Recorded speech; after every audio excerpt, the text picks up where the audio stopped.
Alfredo López Rita, ¿cómo anda?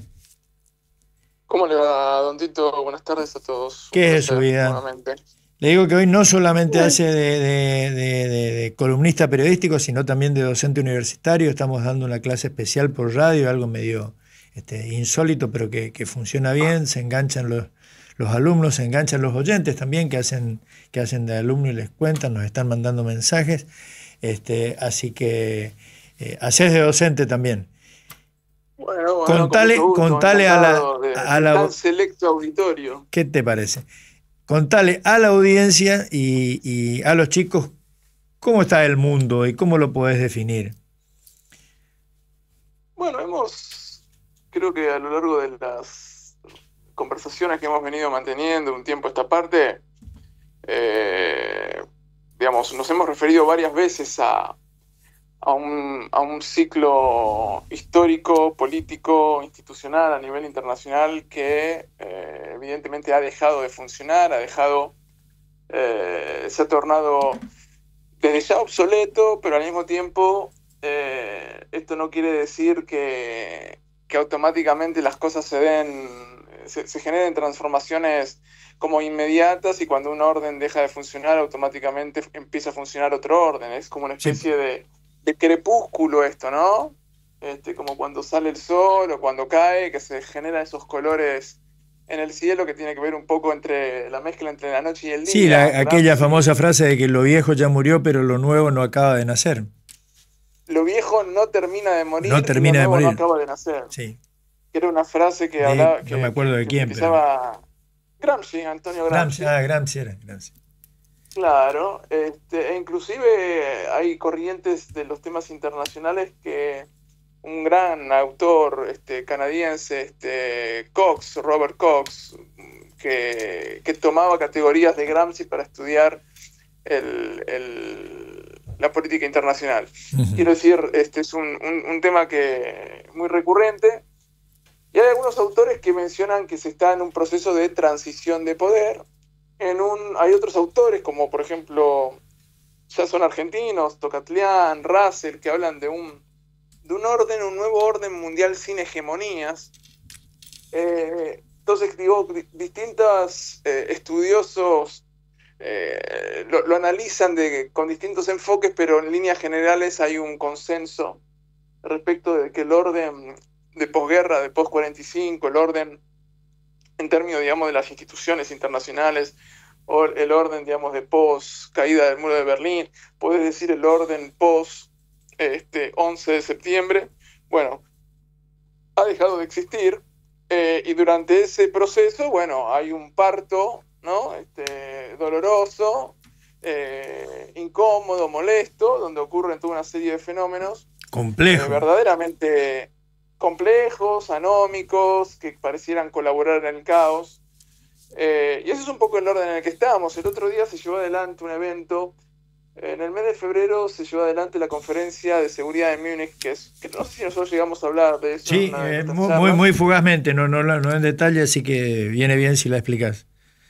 Bien, no, y ahora en todo caso vuelvo ahí, digamos, e inmediatamente después, para fines de febrero, se llevó. La conferencia de seguridad de Múnich es básicamente el encuentro en la ciudad de Múnich, en Alemania, sobre, valga la redundancia, temas de seguridad. Y cuando se dicen temas de seguridad, en muchos países, no solamente la seguridad como la entendemos en nuestros países, la seguridad interna, sino la seguridad en sentido amplio, la Sí, pues. defensa, los delitos complejos, el narcotráfico, el ciberataques, el terrorismo, etcétera, ¿no? Digamos, inclusive la migración, desde los enfoques, digamos, que tienen, por ejemplo, en Europa, porque es un evento que se lleva adelante en Europa y es fuertemente eurocentrista, sin perjuicio de que, si bien se lleva adelante de la década de los 60, participan y han participado en los últimos años relevantes actores, digamos, de los Estados Unidos. De hecho, estuvo J.D. Vance, sin ir más lejos, participó J.D. Vance, vicepresidente, estuvo Marco Rubio, estuvo el secretario de Defensa estadounidense. En otras ocasiones han estado autoridades iraníes, autoridades, vos hablabas recién de Turquía. Digamos, se ha transformado en un foro internacional muy, muy prestigioso, muy relevante, que además no solamente participan las altas autoridades de los gobiernos, sino sociedad civil internacional, grandes empresas vinculadas al tema de armas, biometrías, ¿no? Digamos, control, que es el gran negocio. Entonces, ahí normalmente es un Davos, es un Davos, pero de la seguridad. Efectivamente, está bien dicho en ese sentido, muy bien. Y hago un paréntesis, que de hecho yo ahora estoy escribiendo un artículo con eso, porque en realidad con esto yo quería ir a otra cosa, pero digamos, hago un paréntesis. Ahora, ¿y cómo se generó esto a la sombra del recuerdo trágico de aquella conferencia de Múnich de 1938 fue? Donde se juntaron Hitler, Stalin no estuvo, Mussolini y Chamberlain, para hacerle creer a Inglaterra que Alemania no iba a hacer todo lo que hizo después. Mira, son coincidencias, si querés. Sabés que cuando yo te decía, estaba haciendo un artículo, había arrancado con ese paralelismo. Mira. Con un título que voy a decir: Múnich siempre trae algún problema, algo por el estilo. En realidad son dos cosas. Te estoy spoilereando, como dicen ahora. Me estás spoileando, pero bueno, ya pensé en reconfigurar un poco el artículo, así que no te preocupes. Pero esto que vos mencionás tiene algunas similitudes. O sea, esa reunión no fue la conferencia de Múnich, fue una reunión que se llevó adelante en Múnich, que tiene esa coincidencia, ¿no? Pero fíjate lo loco, porque ahí lo que se resolvía era el encuentro de 4 actores muy relevantes, como decir, el premier británico, el premier francés, el premier, Mussolini y Hitler, tratando de acordar una supuesta paz en un episodio que era reciente, que era la invasión de Alemania a la región de los Sudetes, que era una región germanoparlante en la antigua Checoslovaquia. Entonces, muchos hacen esa advertencia diciendo: miren ustedes cómo cuando Hitler pretendió invadir los Sudetes, que era una población germanófona, en unos países de Europa Central, lo torpe que fue la decisión de Chamberlain de creerle a Hitler y firmar una paz, que en un año se desataba una guerra con la invasión a Polonia. Y ustedes están haciendo lo mismo, dicen los más eurocentristas, claro, o europeístas, ahora con Putin, cuando Putin básicamente, o Rusia, hizo exactamente lo mismo. Técnicamente invadió territorio ucraniano en una región de rusoparlantes, arguyendo que por esa misma razón esos territorios son rusos. No, las discusiones, a ver, nos podríamos llevar, sin perjuicio de que estamos delante de un auditorio de estudiantes universitarios, y da mucho para conversar ese tema, y a mí personalmente me interesa. Nos llevaría mucho tiempo. Quiero decir, hay una coincidencia en ese sentido, y es parte de un discurso al que algunos utilizan para hacer esa comparación de un Putin similar a Hitler. Pero déjame terminar en esto. Sí. Lo que te quería decir era que, sin perjuicio de la reunión de Múnich del mes de febrero, que tuvo sus implicancias, etcétera, unas semanas después se lleva adelante una reunión similar, pero de los países más bien caucásicos, en Bakú, en Azerbaiyán. Y el presidente de Azerbaiyán inauguró esa conferencia de seguridad en Bakú, diciendo, lo levantó luego la Deutsche Welle, pero es muy interesante lo que dice este hombre en función de esto que yo estaba mencionando, diciendo: estamos en un momento histórico donde se está dando una transición de poder, y lo que dice este hombre es: y tenemos que acostumbrarnos a esto, porque este escenario de tensión, de ruptura, de dislocamiento, va a durar un buen tiempo, dice. Es decir, esto nosotros lo hemos hablado, y ya empezás a ver algunos indicios respecto de que esto no se resuelve con la paz entre Estados Unidos, que es un actor ajeno, ¿no? Porque como estuvo Zelensky en la Casa Blanca diciéndole: ustedes tienen la suerte que tienen un océano de por medio, ¿no? Sí. O sea, usted no tiene... Pero ya les amenazó también, cosa que lo disgustó a Trump, o por lo menos se hizo el disgustado, no sé si no estaba preparado, diciéndole: ustedes van a empezar a ver qué es lo que les va a pasar. Claro, pero acá el tema, el gran tema, y esto lo había advertido Putin un poquitito después o antes de la asunción de Trump, diciendo: ahora cuando asuma Trump, palabras más, palabras menos, estoy como vulgarizando, pero fueron estas declaraciones, Ahora cuando asuma Trump, nosotros ya vamos a encarar el proceso, digamos, de resolución de este conflicto. De hecho, Putin llegó a utilizar una expresión como diciendo, y después como si te dijese, el perrito faldero de Europa va a ir corriendo a los pies de su amo, que es Estados Unidos. Fueron palabras textuales que utilizó Putin en una entrevista. Y el perrito faldero, perdón, el perrito faldero de Europa no es un Estado, sino es toda la Unión Europea, ¿no? Es la Unión, claro.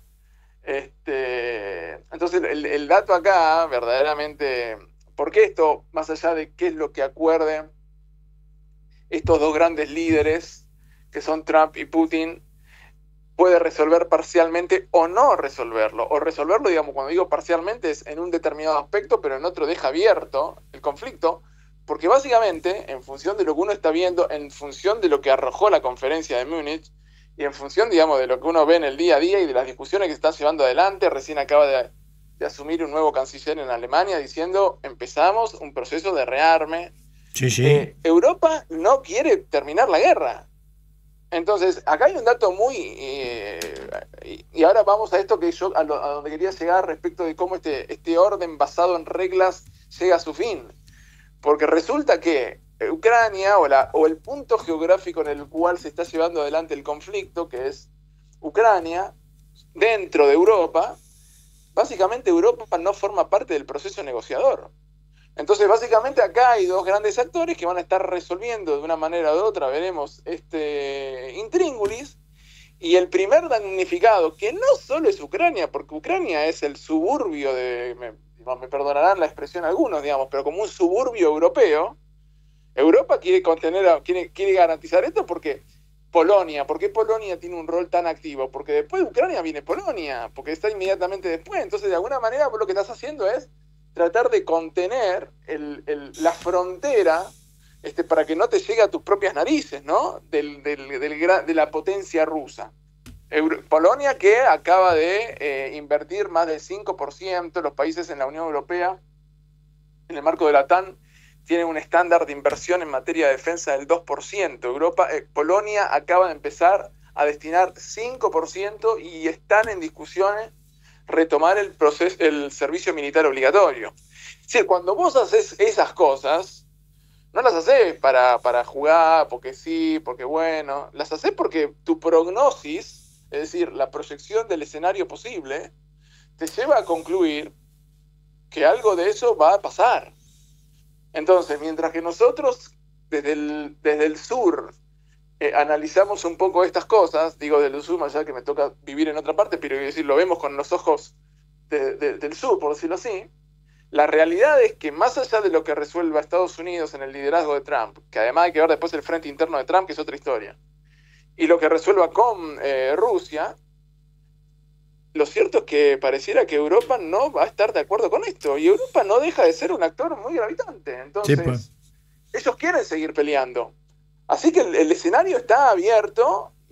Ahora, y esto que dijiste de pasada, pero me hizo ruido 2 o 3 artículos que leí en los últimos tiempos, no profundicé. El nuevo canciller alemán, Merz, que había sido justamente rival interno en el socialcristianismo de Merkel, es mucho más violento, mucho más proclive a la guerra, está diciendo ya lo que vos dijiste, hay que invertir en armas, ¿esto podría hacer que se vaya tensando mucho más la cuerda? Mirá, yo creo que, a ver, vuelvo a esto. Hace poco Putin dijo en un encuentro en el Instituto Valdai. El Instituto Valdai en Rusia es como si te dijese, no sé, ponerle que en Argentina el CARI o en Estados Unidos el Atlantic Council, o digamos un gran espacio que en esos países, como recién por ejemplo decíamos la conferencia de seguridad, en esos países que realmente la agenda internacional es relevante, digamos, donde vos cometés un error en política internacional y lo pagás caro, digamos, no como en nuestros países, que no estamos acostumbrados a tener no solo esa gravitación, sino tomarnos en serio los temas en materia de política exterior y la política exterior en sí misma. Ahí muchas veces esos espacios se generan precisamente porque el estadista, el presidente, el jefe de Estado, más o menos orienta la nave. Y no es que están escuchando ahí, viste, un grupo de muchachos, no, están escuchando los grandes empresarios, los actores con intereses, los actores Sí, que constituyen, digamos, el bloque de poder de esos países, que tienen que saber hacia dónde va el país y que de alguna manera participan de ese sí, destino. y hacia Entonces, dónde va el mundo. fundamentalmente, pero porque son actores globales Sí, también, sí, digo, sí, también, ¿no? sí, Digo, sí. hay en el conflicto internacional la privatización de muchos de los insumos que pueden ser la tecnología, la producción de armas, digamos, la gestión, vuelvo sobre esto de las migraciones, está muy privatizada, cosas que en nuestros países no estamos acostumbrados, no lo vemos, pero que en países del centro, digamos, del norte global, es lo más común, ¿de acuerdo? Vos cuando necesitas Sí, llevar pues adelante una política pública, digamos para que lo entiendan los chicos y la gente, aquí el peso más grande en nuestra economía la tienen los grandes grupos económicos fabricantes de alimentos, fundamentalmente, y exportadores de.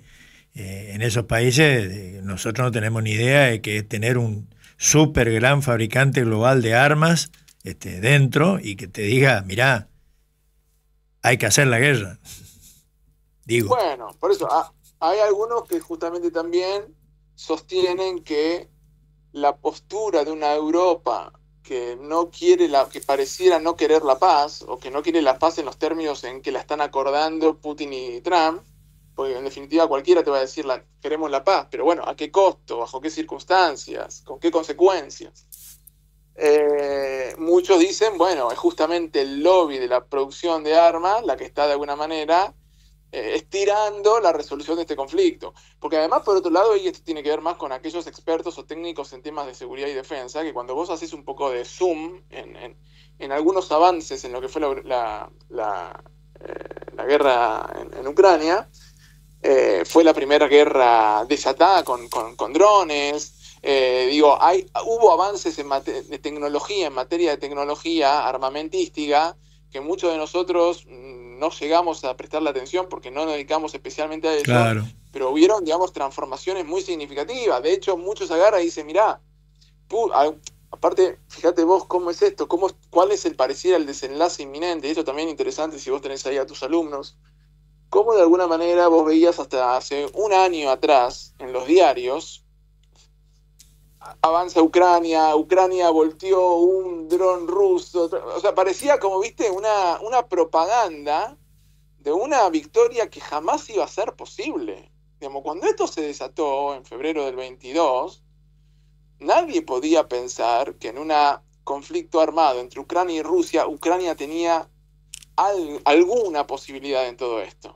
Es ridículo, es estúpido, todo bien, pero que realmente creía eso está Sí, equivocadísimo.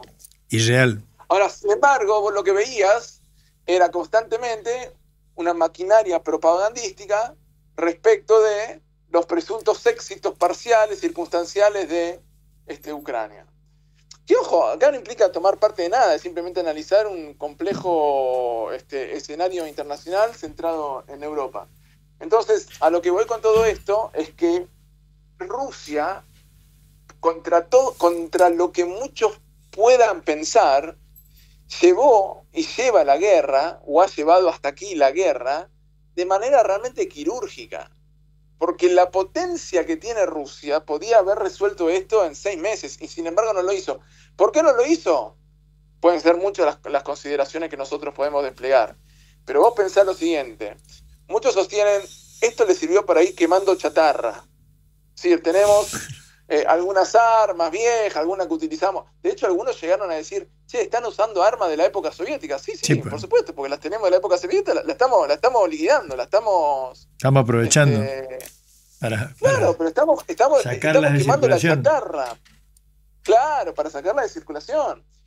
Y también una realidad, y esto vos ya sos un lector de Maquiavelo, digamos, vos no podés llevar adelante una guerra, digamos, de destrucción total, porque el estadista se realiza no en la guerra, sino en la paz. Sí, pues. Es decir, el Putin interesante lo vamos a ver cuando reconstruya Ucrania. Cuando tenga que reconstruir no solo Ucrania, que no sé si lo va a hacer Rusia o qué, ese será un tema, digamos, habrá que ver qué es lo que resuelven, sino cómo reconstruye con Occidente los vínculos. Sí, pues. Churchill en su libro de la Segunda Guerra Mundial, ahora no me acuerdo, pero pueden googlear, es una frase muy conocida. Él decía, en la guerra decisión, y en la victoria magnanimidad. Sí. Como diciendo, bueno, en la victoria ahora, muchachos, hay que ser generoso. Y bueno, ser generoso. Bueno, y Alemania tuvo un estadista de posguerra que fue Konrad Adenauer, que fue una figura de tremenda dimensión. Que bueno, después de eso había que reconstruir, había que tenderle la mano a Alemania para reconstruir. Sí, paralelamente a eso también, y te pregunto el otro día en otra clase justamente conversando, decía cómo los medios y las imágenes que en ese momento transmitían los medios casi sin censura y espontánea, hicieron que la opinión pública estadounidense, especialmente los jóvenes, reaccionaran contra Vietnam. ¿Te acordás? Las bolsas negras de plástico trayendo los cadáveres de los jóvenes norteamericanos muertos en Vietnam. Bueno, el enorme daño, la enorme destrucción material y humana, en vidas humanas, tanto en Ucrania como en Gaza, como en cualquier lugar de conflicto, ponerle Yemen, ponerle Siria, se está disimulando, se está ocultando, ¿no? No vemos fotos crueles, no vemos sangre, no vemos sesos desparramados, no vemos todo lo que uno supone cuando se dice en Gaza ya hay más de 75.000 muertos, etcétera, etcétera. Mira, me voy a permitir, tocas un tema muy interesante sobre el cual yo me he detenido a pensar en algún momento. Uh-huh. Y llegué a una conclusión que me das pie a compartírtela. La verdad que son reflexiones que yo hago caminando por la tarde, pero me das pie a compartirla y voy a discrepar con vos y te voy a decir, y vas a ver por qué. Y vos vas a decir y me vas a decir vos si estás de acuerdo o no. Yo lo que creo, en función de, efectivamente es así, y además, digamos, hoy por hoy los conflictos adquieren un nivel de letalidad muchísimo mayor. Sí, pues. Con lo cual, los muertos, los mutilados, los desplazados, son más. Y vos hoy tenés desatados, yo que soy un tipo que sigue los temas de la movilidad humana a nivel global, vos tenés hoy en el mundo, tenés aproximadamente 130 millones de personas desplazadas forzadas. 130 millones, ¿qué tal? Desplazadas forzadas. Ahí tenés gente que se ve obligada, digamos, cuando hablas de desplazados forzados, no son migrantes. Sí, pues. No es el migrante que agarra y va de Argentina a Bolivia, de Bolivia a Argentina. Quiero ir a buscar un mejor nivel de vida. No, este es uno que le rompieron la casa, le mataron 4 hijos y de casualidad está vivo él. Le mataron 4 hijos o entró una banda paraestatal en la tribu y las exterminaron a todos y se escaparon los que pudieron. O más pacífico, pero con fuerte impacto. Vos sos una comunidad que estaba en una zona de África y de repente el río que vos utilizabas para regar tus cultivos se secó y ya no tengo cómo garantizar la subsistencia y tenemos que levantar las cosas e irnos. Tenemos múltiples razones que hacen que la gente se vea obligada a abandonar su lugar de residencia habitual, su país de nacionalidad o su lugar de residencia habitual. A eso sumale, estamos hablando de desplazados, después sumale la gente que ha perdido su vida, bueno. Yo creo que a partir de la hiperconexión, y esto es lo que quizá diferencia con lo que fue Vietnam y con lo que fue otros eventos que de alguna manera despertaron la conciencia de las juventudes y de la ciudadanía en determinados momentos, está la hiperconexión que nosotros tenemos, que quien tiene Twitter puede estar viendo permanentemente lo que pasa en Gaza, lo que pasa en Ucrania, lo que pasa en Centroamérica con el tapón del Darién, lo que pasa, con los Rohingya en Myanmar. Claro. y tantas otras cosas. Que llega un punto, Tito, que cuando vos ya saturás de drama, ya llega un punto que nada es drama. Claro, se naturaliza. No solo que se naturaliza, sino que creo que el umbral de, no quiero decir de indignación, no me gusta esa palabra, el umbral, digamos, de dolor, de estupor. Veo un muerto y ya no me impresiona. Efectivamente. Veo un tipo con las tripas afuera y ya no me impresiona. Alfredo, te voy a pedir por una cuestión técnica una pequeñísima pausa, quédate ahí, terminamos con la emisión radial y seguimos por YouTube y por Zoom. Cómo no, dale. Muchísimas gracias. Nos vamos nosotros de Al Caer la Tarde y volvemos mañana al mismo horario, pero seguimos con toda nuestra audiencia que está en YouTube, que está en Facebook, que está en Instagram y que está en el Zoom de la Facultad de Derecho. Me gusta abrir los ojos y estar...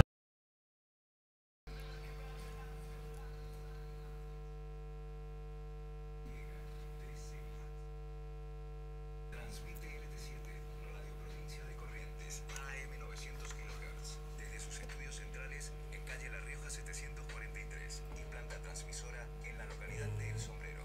No sé, pregúntale a Tommy.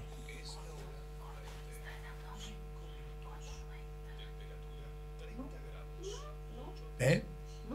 ¿No qué? Un poco, pero esto va a seguir sacando el... Anda a pedirle a Hugo que sí me habilite, que habilite la salida de audio. ¿Tenés tu gente en el Zoom? ¿Eh? La salida de teléfono solamente para acá adentro. 15 alumnos. ¿Y tomar la asistencia? Sí, ya hice captura de pantalla de todo lo que están.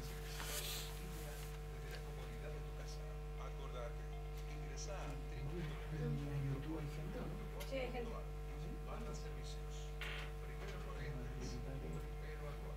Ahora tenés 5, entonces tenías 30 audios.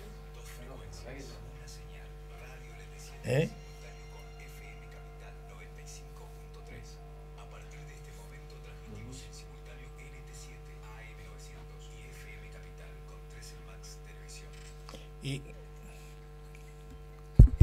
¿Y cómo hacemos para...? Que López está salga por ahí. El que estaba por todo. ¿Te tengo que volver a llamar? Ah, ¿quién? ¿López Rita? Y si no, porque habrá visto que le...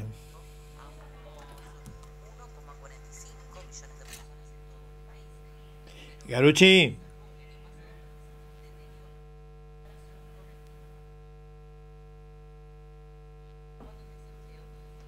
Explicarle a los del IDEA ahí que esperen. Sí.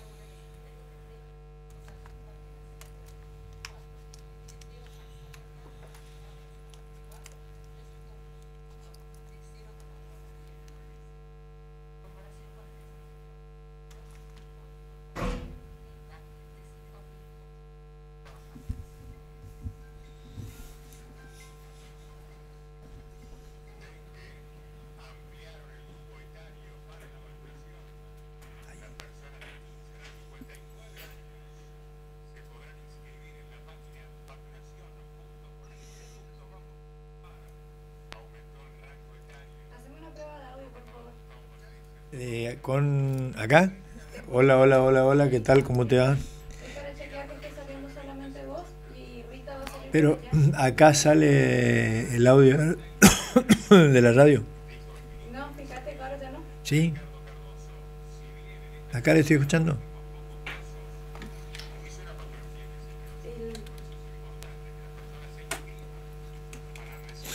Este sí es.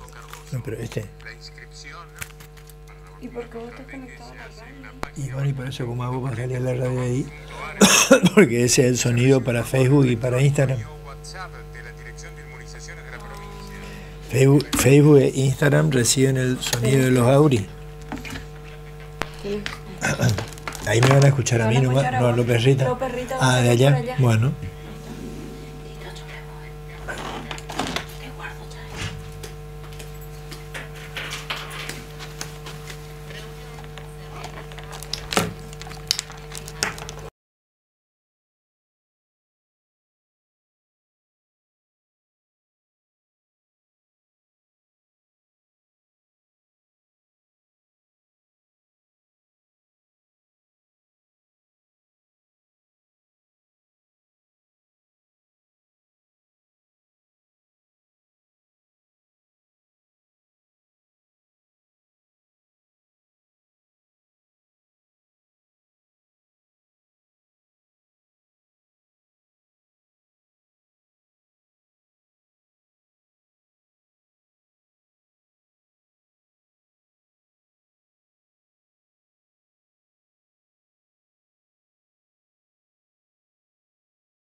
Y creo que recuperamos, espero que te escuchen en todos en todas las redes distintas.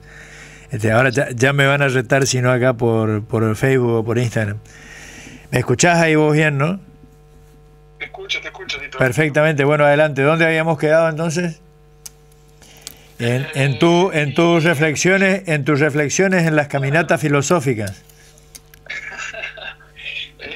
Un poco en la idea esa que te digo que, como decís vos, el umbral del dolor se ha extendido y uno se acostumbra a ver y leer y llega a un punto que vos a la mañana tomás tu café en el desayuno y decís, mira, hoy murieron 200 personas en Gaza, mira, cayó un misil en un hospital.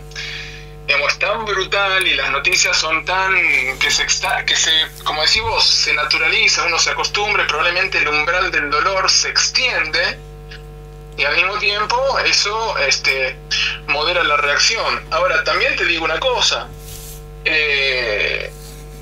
yo me pregunto, y precisamente esto que está pasando en el mundo, en Argentina, en Estados Unidos,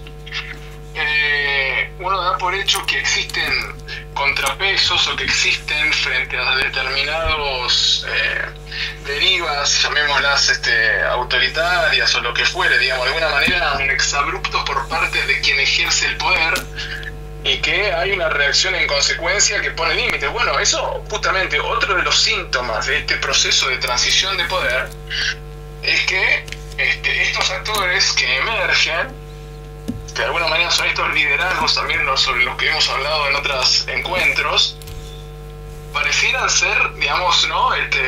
Machean este tipo de liderazgos con este tipo de escenario. Es decir, sirve para ver la Argentina, sirve para ver Estados Unidos. Cuando vos ves Ucrania, digamos, la emergencia de una figura como Zelensky es un actor, es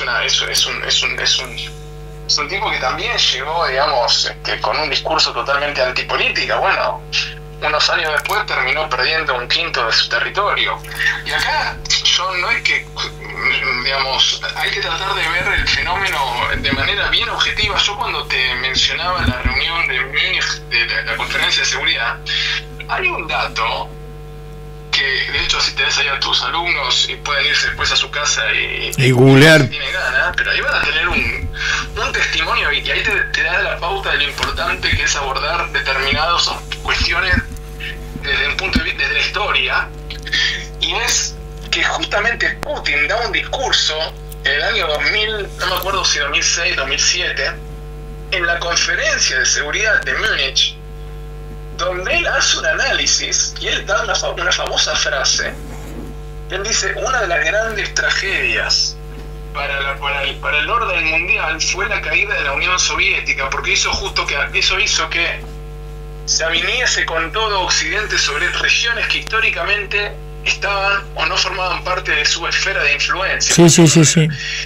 Putin, que no era un simpatizante necesariamente de la Rusia soviética, sí es obviamente un hombre que retorna a las tradiciones autoritarias de Rusia. Sí. Y creo que lo repitió el otro día, o si no, recordaron esa frase suya, y diciendo incluso algo así como que, bueno, Gorbachev y compañía no supieron mantener con firmeza todo lo que la Unión Soviética tenía.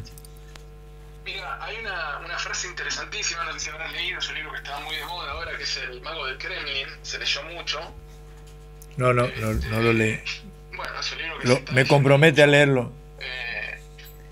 De un autor, de hecho estuvo en Argentina varias veces, la entrevistó Carlos Pani en la Alianza Francesa, que es Giovanni da Empoli, tiene 2 libros. Ah, sí. Hoy por hoy se leen. Sí, lo conozco, al autor sí, pero no Giovanni da Empoli tiene 2 libros muy famosos, que son sus 2 bestsellers, que uno es El Mago del Kremlin y otro es Los Ingenieros del Caos. Sí, Los Ingenieros del Caos, el otro día lo estuvimos glosando, sí. Bueno, este segundo libro creo que es del año 22, de hecho recién arrancaba la guerra en Ucrania.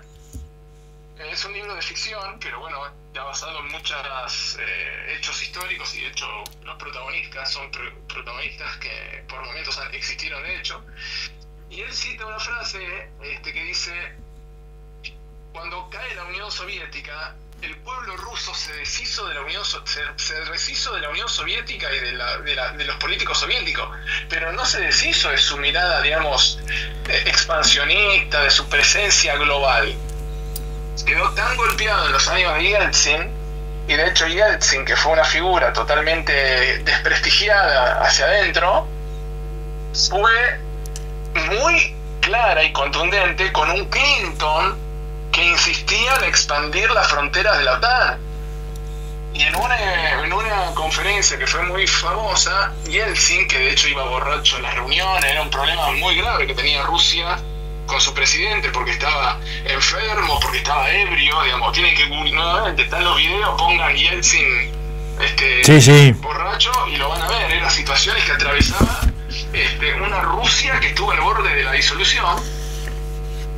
Y la advertencia que hace Rusia a Occidente respecto de aflojen con expandir los países de la OTAN, córtenla, de los años 90 lo hacen eso.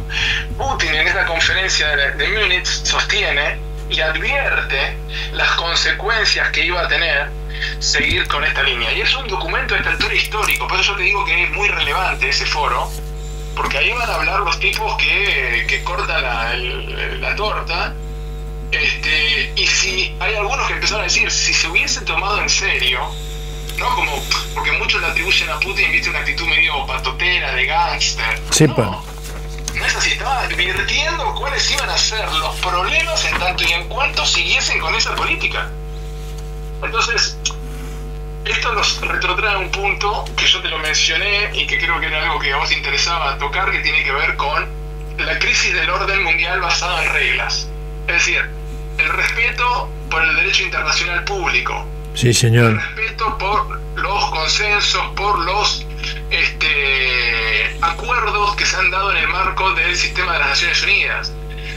La capacidad de autorizar o desautorizar que, por ejemplo, tiene el Consejo de Seguridad, que es un organismo con los actores victoriosos de la guerra, de la posguerra, de la guerra del 45. Sí, señor. Que no refleja en modo alguno este nuevo equilibrio de poder, donde no solamente están China, Rusia, Europa y Estados Unidos.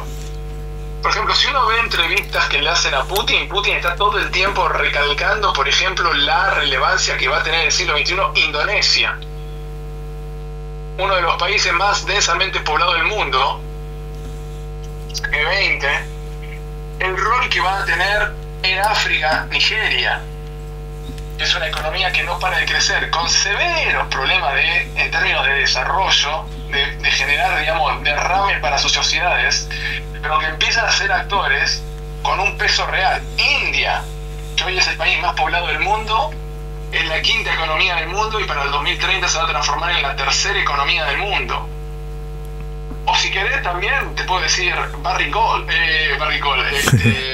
BlackRock, que es un fondo privado de capitales financieros que representa el tercer PBI más grande del mundo y no es un estado. Entonces, de alguna manera vos poner en pie de igualdad, que era el objeto de unas Naciones Unidas que nacían a un nuevo mundo, que se pretendía de paz, de armonía. Entonces poner a pequeños países, que no quiero dar nombres, pero quiero decir, en el mismo rol que otros países que emergen con otras, digamos, potencialidad, etcétera. Bueno, evidentemente ese mundo ya no existe y las leyes que ese mundo creó en términos de derecho internacional público y al cual los países se comprometen en sede internacional, es decir, aceptan comprometerse, se ha tornado ilegítimo. Vos como buen abogado, como profesor de derecho, sabés que una ley, aquello que se legisla no puede ser ilegítimo. Y la legitimidad de la ley reside en que hace un consenso preexistente respecto de aspectos que tienen que ver con la realidad efectiva, con la cultura, etcétera. Si vos no vas a legislar, pongo un ejemplo, en Arabia Saudita, políticas, de género.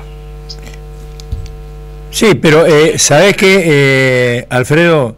También, y eso se nota mucho más en el desparpajo absoluto, no nos vamos a engañar y no vamos a mentir, decir que años atrás el derecho internacional se respetaba a rajatabla y se cumplían todos los compromisos y se respetaban los tratados, pero por lo menos había un idioma diplomático, ¿verdad?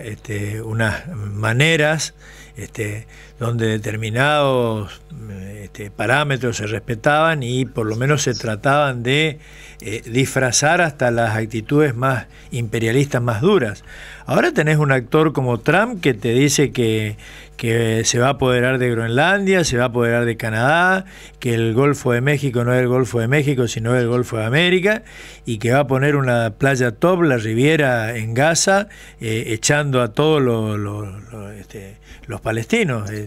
Una cosa así tan desembosada, tan sin escrúpulos, yo la verdad que no recuerdo haberla visto. Completamente. Digo dos cosas respecto a eso. Uno es que en algún punto eso no hacía falta porque el orden mundial que se diseñó en la posguerra de alguna manera representaba la emergencia de la gran potencia que fue Estados Unidos, y que por más que vos tenías un espacio multilateral de discusión, diálogo, resolución de conflictos, por otro lado, a vos te sonaba el teléfono, a cada país que integra el sistema multilateral le sonaba el teléfono de la potencia del caso, y de alguna manera eso permitía condicionar tu posicionamiento en ese foro multilateral, ¿se entiende? Claro, sí. Es decir, la Asamblea de las Naciones Unidas no es el foro de la polis ateniense donde el ciudadano participa libremente y reflexiona y toma sus decisiones y se llega Sí, pues. a un consenso que compromete a todos los ciudadanos de la poli.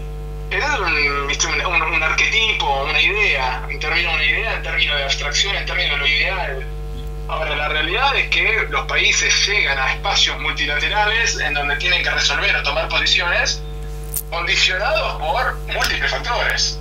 Entre ellos puede ser el mismo orden internacional que se impuso en la propia posguerra. Entonces digo, es cierto lo que vos decís, te doy la derecha, y es cierto que nunca fue un lugar ideal. Tan es así que lo conversamos en otra oportunidad. Cuando las Naciones Unidas se fundan con el Pacto de San Francisco existían 53 países. Sí, sí. 190. Tenías países colonizados, el África bajo la... No, toda África era colonia. Solamente en el 45 había dos estados independientes en África. Claro, África, Asia, los países asiáticos, Indonesia, la isla de Java, digo, nada, el mundo cambió completamente y en lo que avanzó el sistema internacional fue más bien en determinadas agendas que tenía que ver con cambio climático, con política migratoria, con, desarme, con toda una serie de agendas para ordenar determinadas estándares en materia de determinadas políticas públicas, pero que evidentemente no supo tener, o si lo tuvo tampoco hay que ser tan crítico, evidentemente tuvo su cuarto de hora en donde pudo resolver conflictos, pero hoy por hoy la pregunta es si este sistema de Naciones Unidas es malo por sí mismo,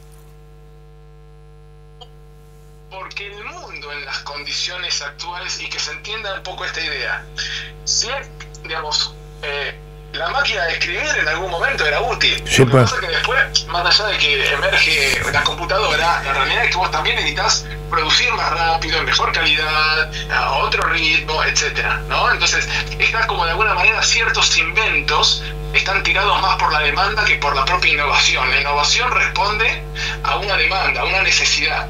Entonces, la pregunta que uno tiene que hacerse es si este sistema actual, multilateral, que fue para otro mundo y que obviamente no sirve para este mundo, no sirve porque este mundo, en las condiciones en que está, no es gobernable. Entonces, no es gobernable desde el punto de vista del multilateralismo. Entonces, ¿qué es lo que ocurre frente a eso? Lo que vos estás observando, una especie de retroversión. Volvemos a la base, volvemos a los estados-nación, volvemos a los nacionalismos. Se baraja y se da de nuevo. Entonces, para los que de alguna manera a mi juicio tienen... Se está en un escenario que va a ser bastante innovador y creativo por cómo se va a ordenar, porque es indudable que va a tener que haber mecanismos internacionales, de diálogo internacional, consensos internacionales. Ahora, ¿cuáles van a ser los límites? ¿Hasta dónde? ¿Sobre qué? Va a haber que ser muy creativo en términos de el diseño de ese mundo que sea el resultado de este fenómeno de transición de poder que nosotros estábamos mencionando. Sí, señor. Y un tema y es lo que decías vos de estas bravuconadas, por decirlo de alguna manera, indudablemente, pero te doy otro contrapunto. ¿Cómo serían las reuniones, no quiero poner... de Napoleón con el rey de Prusia luego de la victoria de Napoleón en la carpa en el campo de batalla? Estimado señor, pase por aquí y tome asiento, o le hacía sentir esa derrota. No, Napoleón dicen que era... El día anterior recibió a Sturmer. Claro. Y lo trató como el primer ministro británico. Sí, pues. Acá el problema no es tanto el trato, ya sea de Trump o ya sea para analizar si querés la política argentina hoy, sino que hoy todo es visible. Es cuestión de que alguien filme para que vos te enteres y tengas estrés de Corea del Norte. ¿entendés? Sí, sí. Vos antes te enterabas de las cosas leyendo un diario, que sabías que en algún lugar del mundo había un... Hoy vos estás viendo las cosas en tiempo real. Y hay una persona que te está tirando la información de cómo fue la reunión entre los jefes de Estado, entre qué sé yo, no sé cuánto. Entonces llega un punto, vivimos en un mundo de cristal, donde vos, más allá de que te pueda resultar, y a mí me resultó, total, y hemos hablado de esto, inconveniente, improcedente, chocante, lo que pasó en el Salón Oval, Sí, la realidad sí, sí, también sí. es que a pesar de que vos pretendas tener un poco de prurito, de recato, de reserva, bueno, vivimos un mundo donde vos sabés todo en todo momento, y el periodismo, que además es bastante berreta. Pero ahora, seguro que sabemos todo, porque yo tengo para vos eso de que sabemos todo. Me parece que, como lo plantea, no me acuerdo el nombre de la autora en este momento, del Fin del Capitalismo, una autora norteamericana, justamente, que decía: la nueva clase dominante son los dueños de las grandes empresas de tecnología. Es la nueva clase dominante del mundo, y creo que conocemos lo que ellos nos quieren dejar conocer. Por eso yo te decía, no sé si alguien se dedicara a mostrar verdaderamente Gaza, como nos mostraban, como vimos Vietnam en algunas películas, cuando había corresponsales de guerra que te mandaban la foto por no me acuerdo cómo las habrán mandado, acá pobre, no había la globalización y la posibilidad de hacerlo casi o totalmente en vivo, pero me parece, te decía yo al comienzo, que muchas de las crueldades que están ocurriendo en el mundo se ocultan, para tener una imagen más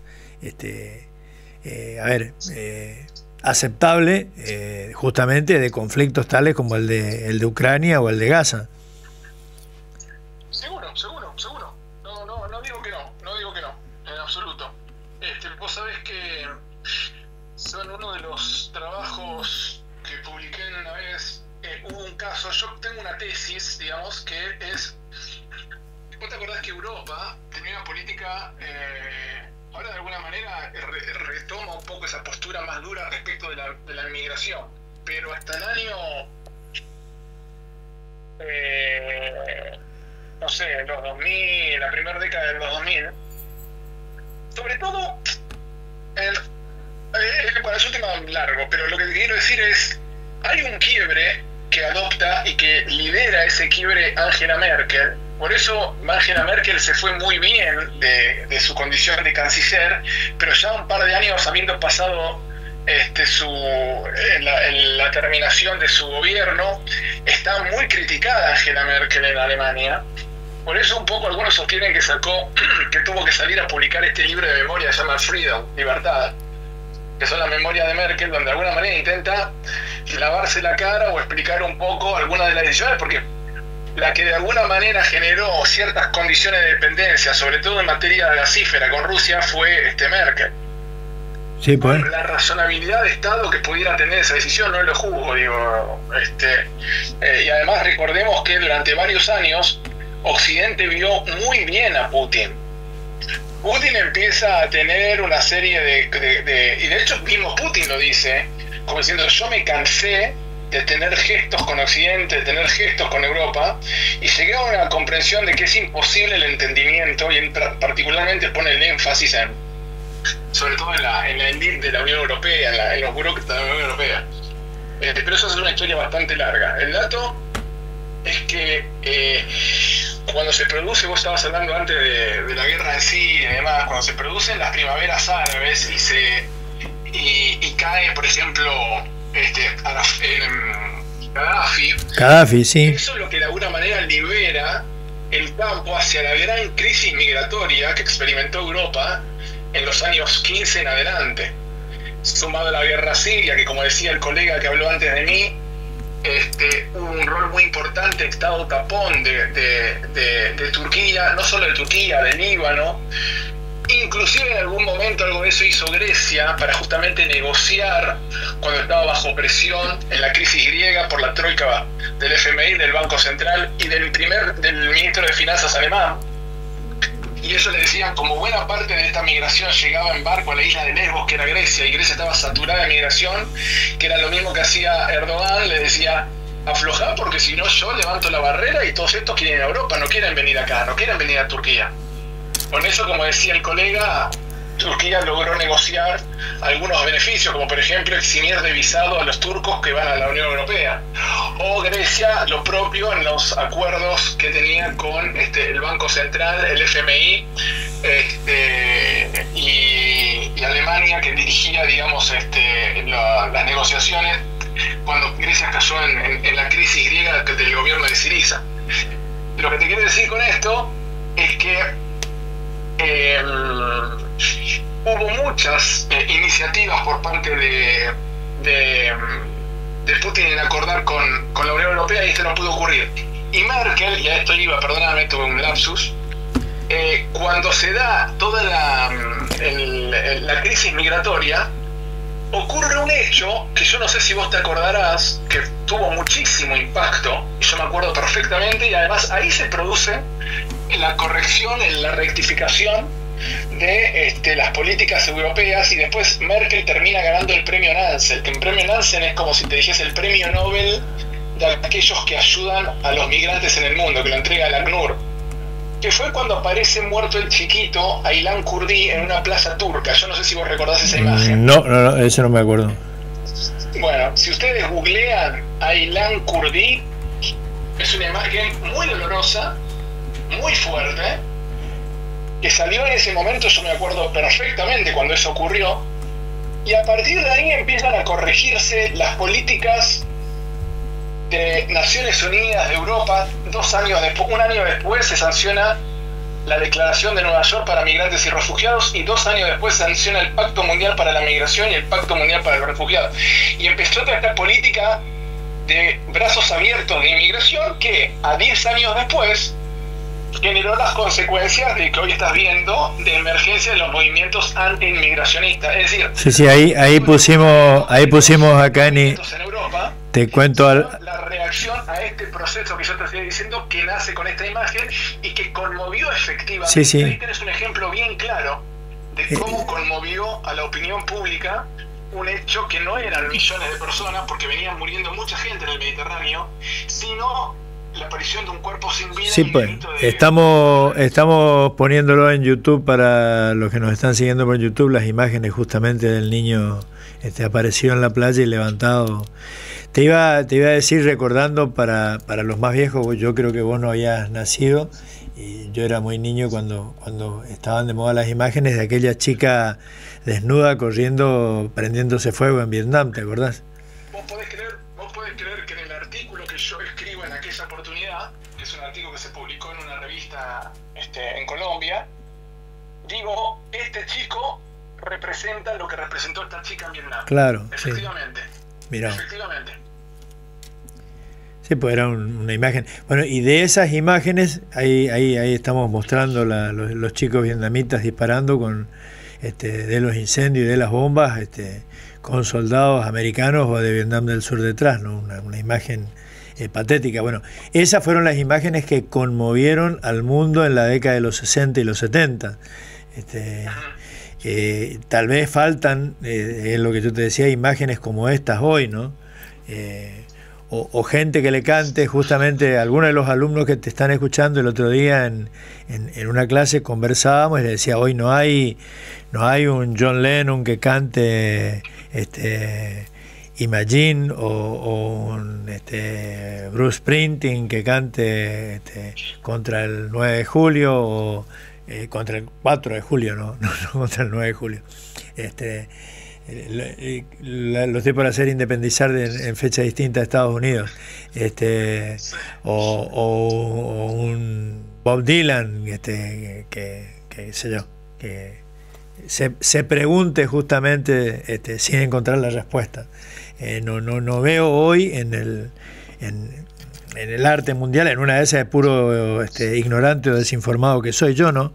En los ambientes artísticos, intelectuales, así, reacciones, o si no se las ocultan, contra la guerra. Sí, a ver, bueno, sí, yo te digo un poco acá en los Estados Unidos, vos caminás por las calles y vos ves que en las casas aparecen banderas. Yo vivo en un lugar donde el vecino de enfrente tiene una bandera palestina, el de la otra claro, sí, sí. bandera de Ucrania.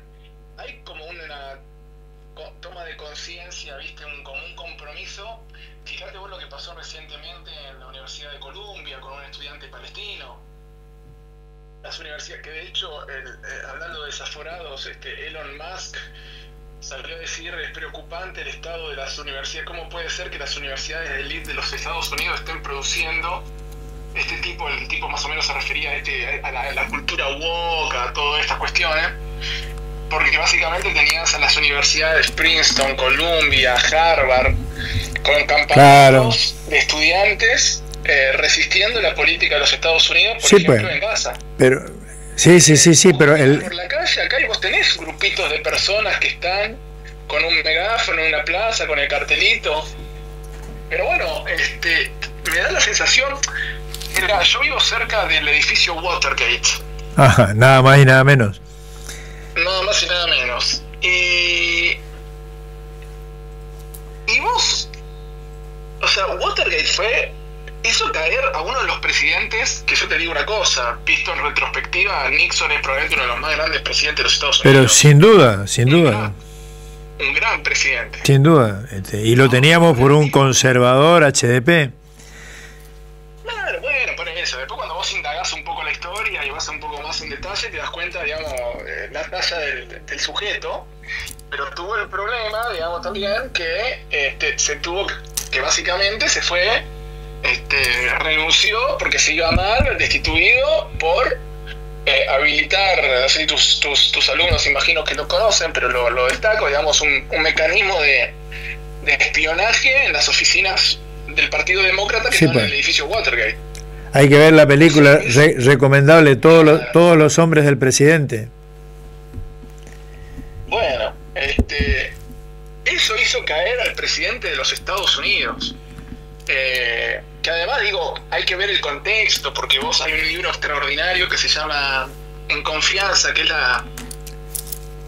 la autobiografía, las memorias de Anatoly Dobrinin, que era el embajador soviético en los Estados Unidos, que fue un embajador que estuvo como 20 y pico de años como embajador. Era un tipo de máxima confianza del Partido Comunista, pero al mismo tiempo un tipo de muchísima confianza para Estados Unidos, para el gobierno de Estados Unidos. Sí, pues. A punto tal que hay un chiste que cuenta Reagan, porque él llega creo que con Kennedy y se va con Reagan, y cuando le informan que se va, que termina la misión, no me acuerdo qué dice, pero se vuelve, pero en serio era comunista, como diciendo, ¿viste? Imaginaba que llegado a un punto cuando tuviese que volverse pediría asilo en los Estados Unidos o algo por el estilo. No, el tipo se volvió, de hecho fue condecorado por Putin, publica su libro después de los 2000, durante el gobierno de Putin, es un libro de, no sé, como 700 páginas. Más o menos, más o menos como las memorias de Kissinger, digo. De Kissinger, que tienes la diplomacia. Sí, pues más gorda, que casi ilegible de tan largo. Si tengo que leer todo esto, ¿qué hago? Está lindo en la biblioteca, en la biblioteca ocupa un lugar espectacular y entonces todo el mundo te dice, ¿y vos la leíste? Y sí, sí, hasta la mitad. Sí, alguna hoja. Y en ese libro lo que te decía es que él cuenta lo preocupado que estaba Brezhnev, que era el secretario general del Partido Comunista Soviético, de que Nixon no cayera, porque Rusia estaba muy conforme con las negociaciones y las relaciones con los Estados Unidos. Por eso ahí tenés otro punto, ¿no? Que es ¿qué se dice hacia afuera? Acordate que Nixon llegó con un discurso, como decís vos, sí, tremendo, muy anticomunista, muy duro, y termina siendo un negociador y un tipo muy querido por los soviéticos. Sí, muy pragmático. Por eso te digo, cuando uno analiza el escenario internacional, la política internacional, que como decía Juan Perón, es la verdadera política, no hay que... Es cierto que esto que estamos viendo nosotros hoy, de ver un presidente que le falta el respeto a otro, son cosas muy extrañas, porque en otro momento del siglo XX no ocurría de esa manera, o al menos no se dejaba ver. Sí, creo que no, yo sospecho que no necesariamente era así, y que muy probablemente en alguna negociación se hace. De hecho hay una película, no me acuerdo si es creo que es la película que ganó un Oscar el año pasado, Sin Novedad en el Frente. Ah, claro, sí. Netflix. Sí. Bueno, no sé si recordás, si la viste, que llevan la negociación en un vagón de tren entre los franceses y los alemanes. Sí, pues sí, la famosa histórica foto histórica. Hay una foto también de allá en sepia, de esas negociaciones, sí. Que después si vos ves cómo el director, la verdad que no recuerdo, digamos, cuál es el registro histórico de ese episodio, pero cómo el director registra la escena donde básicamente los franceses poco más que no los dejan sentarse a los alemanes y los hacían estar parados. No, pues claro, fue una humillación francesa, por eso la venganza francesa en la Segunda Guerra, antes de la Segunda Guerra, en la reparación de... Aquí estamos exhibiendo la foto esa, mira, encontró la foto en sepia y todo, Domi, para la gente solamente la ven en la de YouTube, no la que ven en las otras redes, no se la puede ver.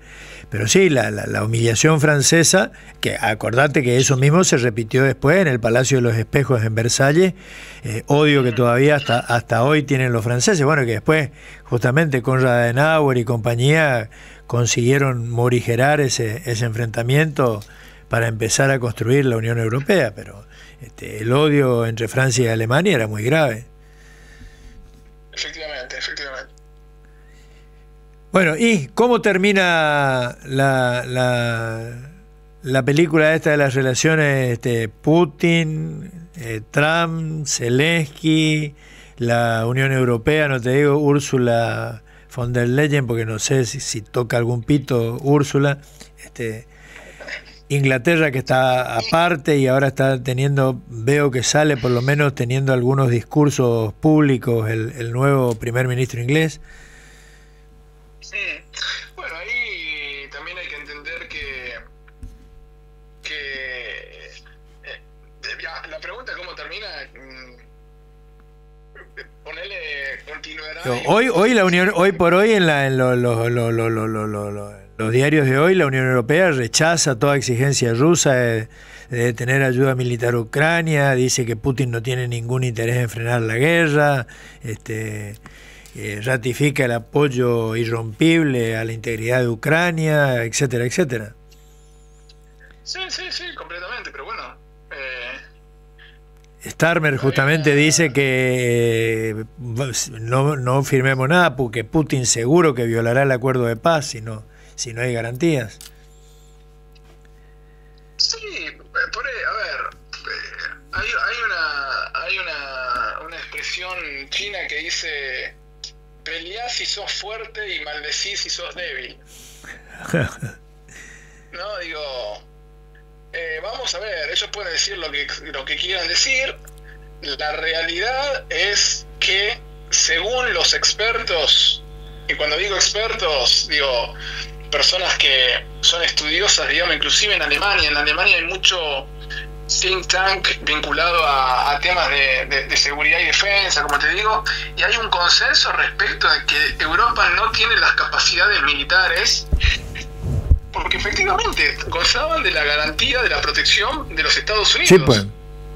Que también hay una realidad, Tito, no es que Estados Unidos, cuando Trump dice nuestros socios nos estafaron, ¿no? Entonces, la verdad es que la realidad era que Estados Unidos le servía perfectamente, tenía un interés particular. Cuando Estados Unidos ingresa en la Segunda Guerra Mundial, que de hecho llegaron a haber algunos que consideraban, viste, que el casus belli de la invasión japonesa o el ataque japonés a Pearl Harbor había sido motivado por el propio Estados Unidos para tener justamente un casus belli para poder ingresar. Sí. Hasta donde yo sé, no se constató, pero cuanto menos digamos que el hecho de que Estados Unidos ingresa en el año 42 a la guerra, con ya 3 años de guerra lanzada. Sí, diciembre, yo esto ya, y de paso todavía no dimos con este grupo, pero uno de los temas con los que atormento a los alumnos es con la Carta del Atlántico.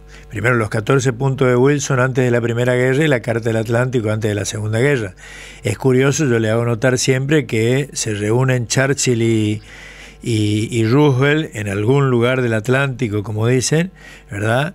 Se juntan, y la Carta del Atlántico se firma el 6 de agosto de 1941. Y cuando se produce Pearl Harbor, el 7 de diciembre de 1941, menos de 90 días después de firmar, sorpresa, el acuerdo entre Estados Unidos e Inglaterra. Con la condición, esto lo cuenta el secretario, alguien me robó el libro, eso que el libro, viste, el error de prestar los libros y que no te lo devuelvan, las memorias de, no me acuerdo, el secretario de Roosevelt, que escribe y cuenta justamente el episodio y Roosevelt le plantea claramente, dice, yo no voy a mandar a morir los jóvenes europeos a los campos de batalla europeos para que después el mundo siga cerrado al comercio norteamericano y a las empresas norteamericanas. O sea, es el inicio de lo que va a hablar hoy del proceso de descolonización. Te voy a ayudar, vamos a entrar a la guerra, pero el Imperio Británico tiene que dejar de existir. Y dicen que vos decías lo que chupaba Yeltsin, también decían que el que tomaba whisky todo el tiempo era Churchill. Churchill se levanta furioso y se partió la cabeza, se abrió la cabeza contra la mampara una de las mamparas del acorazado donde estaban reunidos, pero después terminó firmando. Bueno, por eso, da para mucho, efectivamente. Vos pensás que desde que se larga la guerra pasó un poco lo mismo respecto, por eso si querés buscar paralelismo, digamos, la historia no se repite, pero indudablemente vos podés encontrar muchos paralelismos en la historia que te sirven justamente, como dice nuevamente Kissinger, digamos, el hombre de Estado tiene que ser un profundo conocedor de la historia. Lo decía Churchill cuando Churchill después de la guerra viaja a los Estados Unidos y recorre Estados Unidos y va a universidades, le preguntan cuál era qué era lo que el hombre de Estado tenía que no podía obviar. Dice, puede no conocer de economía, puede no conocer, pero tiene que conocer la historia, tiene que saber de historia. Sí, pues. Entonces, cuando desde el primer día Churchill quería el apoyo de los Estados Unidos en la guerra, y Estados Unidos con Roosevelt no se lo daba, y insistieron así varios años, hasta que finalmente Estados Unidos entra una vez que recibe este ataque. Ahora, cuando Estados Unidos entra en el año 42, ya, porque esto también es muy, para ver desde dónde vemos desde dónde vemos la historia, y desde qué libros y desde qué películas, porque se ha publicado al hartazgo sobre el desembarco de Normandía, sobre el rol, de Estados Unidos desequilibrando ese frente. Ahora, la realidad es que Estados Unidos murieron, creo que 600.000 soldados, y en Rusia murieron casi 20 millones de personas. Rusia. El que gana la Segunda Guerra Mundial es la Unión Soviética. Sí. Pero esto es indiscutible. Y la que sufrió las mayores pérdidas, el mayor destrozo. Pero no tengas ninguna duda. Sí, pues. Entonces, cuando ya de alguna manera, luego de Stalingrado, la Unión Soviética rompe el frente alemán y avanza sobre Europa, Estados Unidos tiene que entrar a la guerra, porque si no, la Unión Soviética llegaba hasta España. Sí. Entonces, ¿por qué se divide Alemania? Porque hasta ahí llegan las tropas estadounidenses. Sí, pues, y bueno, eso es lo que acuerdan. Empiezan los acuerdos. Eso es lo que acuerdan en Yalta, justamente, ¿no? Esto para vos, diría tipo Neurus, esto para vos, 2 para mí, 1 para vos. Como dice el panfleto, pero que en definitiva es cierto, en Yalta se reparte en el mundo. Se reparte, bueno, Yalta después otras consecuencias tiene eso, ¿no? Porque vos ahí lo que haces es crear digamos, niveles de artificialidad estatal que iba a generar consecuencias muy graves luego. Pero bueno, como fuere, lo que te quiero decir es eso, digamos. Aquí viene el punto, que de alguna manera la seguridad europea desde la guerra y en la posguerra estuvo siempre garantizada por los Estados Unidos luego de la Segunda Guerra Mundial. Sí, pues. Sí, entonces, sí. No es que como dice Trump nos estafaron. No, Estados Unidos tuvo siempre intereses concretos en que Europa no cayese bajo las garras comunistas. Es que, de hecho, Alfredo, el plan Marshall fue, además de una muy buena inversión y un desembarco de todas las empresas norteamericanas en Europa, una inversión necesaria para que Europa Occidental no cayera en manos del comunismo. Por supuesto, por supuesto. Por supuesto. Por eso, a lo que voy es que frente a un escenario como este, donde de alguna manera Estados Unidos dice, me retiro, arréglensela, Europa queda, digamos, los líderes europeos, ¿no? Creo que ya hemos usado esa expresión un poco graciosa que es nada como un buen susto para despabilar un borracho. No, digamos, están todos, se despertaron como diciendo, ¿y ahora qué hacemos? Entonces vos ves que Gran Bretaña, que no forma parte de la Unión Europea, se pliega a Europa porque ya conoció esa historia. Y empiezan a aparecer, digamos, un Macron que tiene severas dificultades en el frente interno y sale a primerear, a liderar, porque básicamente lo de Scholz en Alemania fue verdaderamente patético, y porque Alemania está en un contexto electoral donde todavía tiene que ordenarse un poco el gobierno que recién llega, etcétera, y porque además el único país, y ahora voy a hacer una salvedad, porque en realidad los dos únicos países potencias nucleares en Europa son Francia y son Gran Bretaña. Sí, pues. Pero las malas lenguas dicen que los códigos de las armas nucleares británicas la tiene Estados Unidos, con lo cual, y ahí tenés otro punto muy interesante, que venimos recalcando la obra de un gigante como fue Konrad Adenauer, pero el otro gigante fue Charles de Gaulle. Sí, señor. Que fue un tipo que desde el primer momento marcó una línea roja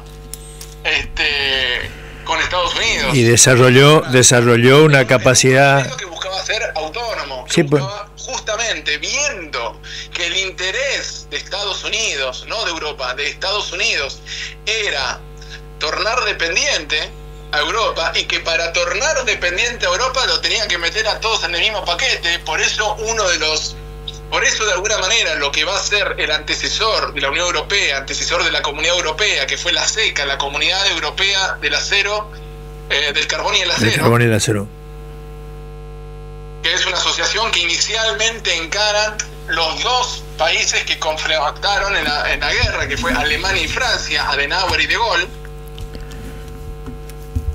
cuando de alguna manera era voluntad de Estados Unidos tener bajo su área de influencia Europa. De Gaulle vio eso de inmediato y trató siempre de tensionar la presencia estadounidense en Europa, cosa que no hicieron los británicos, por ejemplo. Sí, pero por eso también Francia desarrolló una capacidad nuclear autónoma. Acordate de los ensayos nucleares franceses en el Pacífico, que tenían una crítica muy fuerte, supuestamente ambientalista, por parte de la prensa norteamericana. En realidad escondían la intención de que Francia no tuviera una capacidad, no tuviera su propia bomba atómica, independientemente de Estados Unidos. Completamente. Y quiero decir una cosa más, digamos, frente a este escenario vos decís, bueno, hay un Estados Unidos que se retira de ahí, Ahora, fíjate una aparente contradicción, porque quiero ir a un tema y que de alguna manera también atañe y ponerle ojos argentinos a esto. Y vos decís, hay, como decías vos antes, un Trump que dice lo que dice sobre Groenlandia, que dice lo que dice sobre Panamá. Ahora, vamos a un mundo donde, paradójicamente, muchos dicen es un Estados Unidos expansionista, pero en realidad es un Estados Unidos que se está retirando. ¿A dónde se retira? A lo que ellos siempre consideraron efectivamente su área de influencia natural. Cuando cae el muro de Berlín, cuando cae la Unión Soviética, hasta ese entonces el mundo bipolar tenía áreas de influencia para Occidente y áreas de influencia para el mundo comunista, llamémosle, en África, en Asia, etcétera. Por eso la lucha, digamos, que por ejemplo Estados Unidos va en regiones de América Latina, en África, respecto de la penetración, supuestamente, del comunismo en sus presuntas áreas de influencia. Ahora, con este mundo que en transición, que se está desacoplando, que se está reacomodando, el Estados Unidos luego de la caída del muro de Berlín, que era, como decía Fukuyama, el fin de la historia, acá se acabó, esto quedó como quedó y Estados Unidos es un actor global. Luego del 2000, hay algunos autores que sostienen, luego de los atentados del 11 de septiembre del 2001 y la guerra de Irak, lo que entra en crisis fue ese mundo de la hegemonía estadounidense y empieza el desprestigio de Estados Unidos como el verdadero garante del orden mundial, y un poco ahí empieza ese conflicto. Entonces lo que estamos viendo ahora en este reacomodamiento, por eso digo, la historia hay que verla como decían los franceses de la escuela de los Annales, en la longue durée, en la larga duración. Entonces vos no podés no irte al mundo de posguerra del 45 y atravesar la Guerra Fría y atravesar la caída del muro de Berlín y atravesar la lucha, entre comillas, lo que Estados Unidos denominó la lucha contra el terrorismo, si querés entender lo que estamos viendo ahora. Sí, señor. Entonces lo que estamos viendo ahora es un repliegue de Estados Unidos de determinadas zonas geográficas, determinadas regiones del mundo, delegando o cediendo, inclusive en otras áreas de influencia, como por ejemplo China, porque todo esto en definitiva es terminar de ordenar algunos conflictos proxys o focalizados para la batalla final, que es China. Que cuando digo batalla final no estoy diciendo una conflagración militar, estoy diciendo finalmente, ¿viste esto como en los videojuegos que vos vas pasando de etapas, de niveles?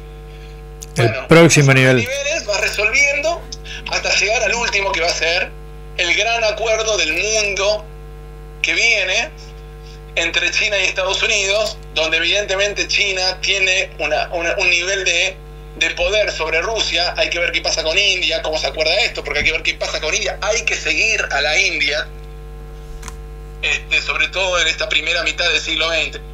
Pero lo que te quiero decir entonces es, Estados Unidos se retira de muchas áreas de influencia. Por ejemplo, se están agarrando la cabeza los taiwaneses en este momento, pero se va a concentrar en su área de influencia, que va desde Groenlandia hasta Panamá. Y ahí sí, vos fíjate que cuando ni bien asumió Trump, mandó a Marco Rubio a reunirse con los presidentes de Costa Rica, de Panamá, de El Salvador.